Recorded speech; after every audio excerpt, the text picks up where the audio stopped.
New pressure on the former Prince Andrew this morning as UK police now say they're examining flight logs at a UK airport used by Jeffrey Epstein's private... Newly released U.S. Department of Justice documents have once again placed Sarah Ferguson back in the headlines. For many royal watchers, this felt like a chapter that had already closed. The public apologies had been made, the interviews had aired, the years had passed, but emails have a way of resurfacing. And when they do, they rarely sound the way official statements do. Over the past several days, documents made public as part of the broader Jeffrey Epstein investigation have drawn renewed attention to reported email exchanges between the former Duchess of York and Epstein. Several outlets, including Fox News, highlighted specific excerpts, and those excerpts quickly reignited debate.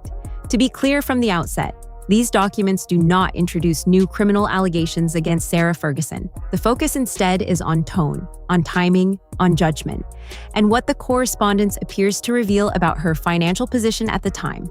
At the center of the renewed scrutiny sits a 2010 email.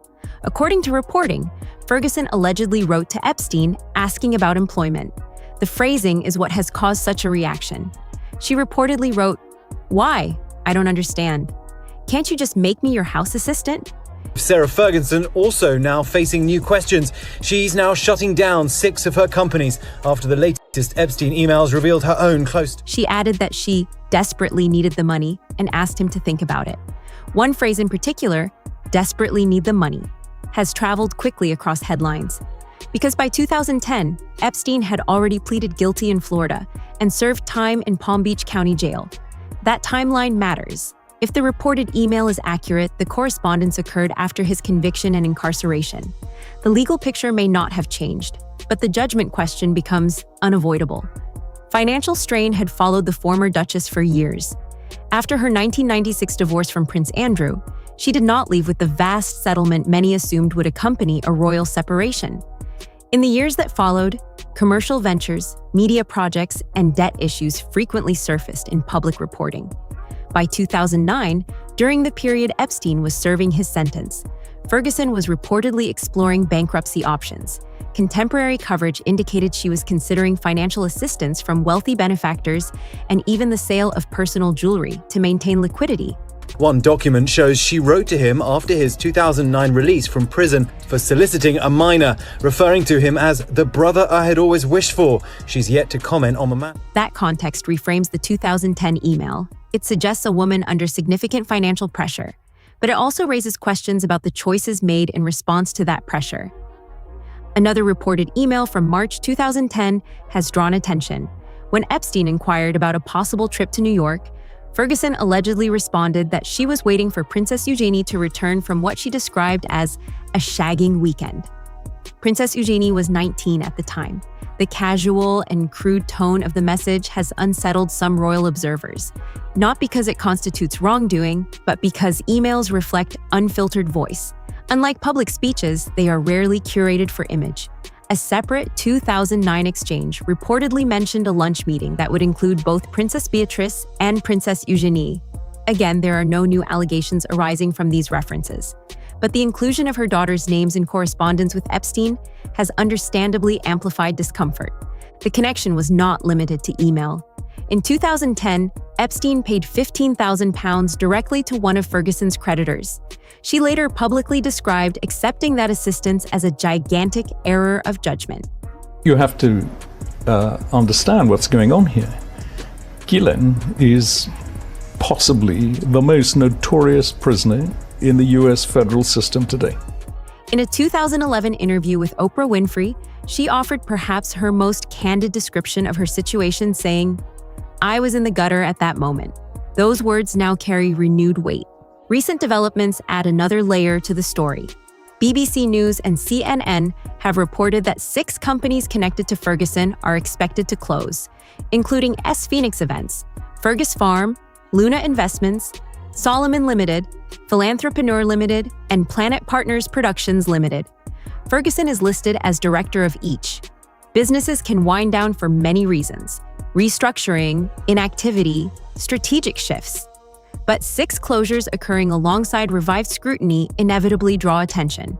her charitable organization, Sarah's Trust, has also announced a suspension for the foreseeable future following recent regulatory filings and public examination tied to the Epstein material.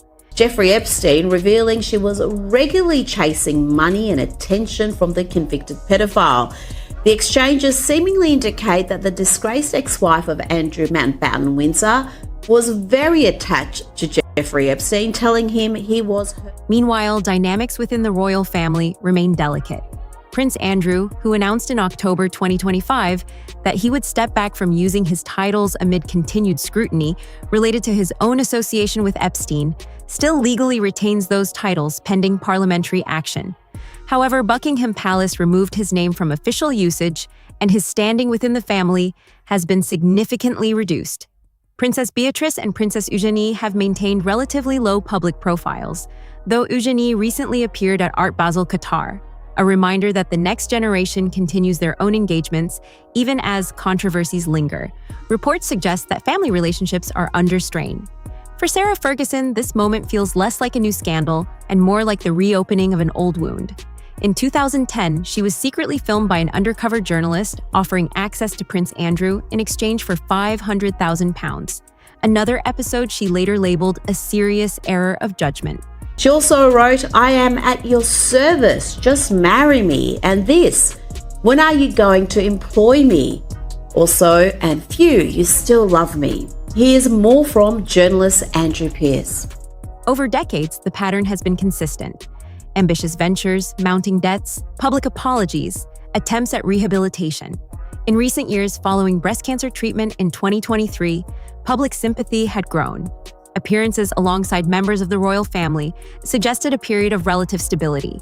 The resurfacing of these emails interrupts that narrative.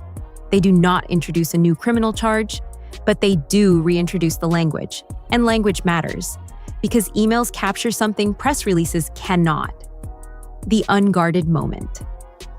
At the time of recording, there has been no fresh public statement directly addressing these latest document releases. In the past, Ferguson has expressed regret for her association with Epstein and acknowledged that accepting his help was a mistake. But for many observers, the question now is not legality, it is judgment. Reading those excerpts, it is difficult not to notice how exposed she appears to have been financially and how willing she seemed to seek assistance from someone whose criminal record was already established. This is not simply about one email, it is about pattern. For those who have followed royal history since the 1980s, this chapter feels like a continuation rather than a surprise.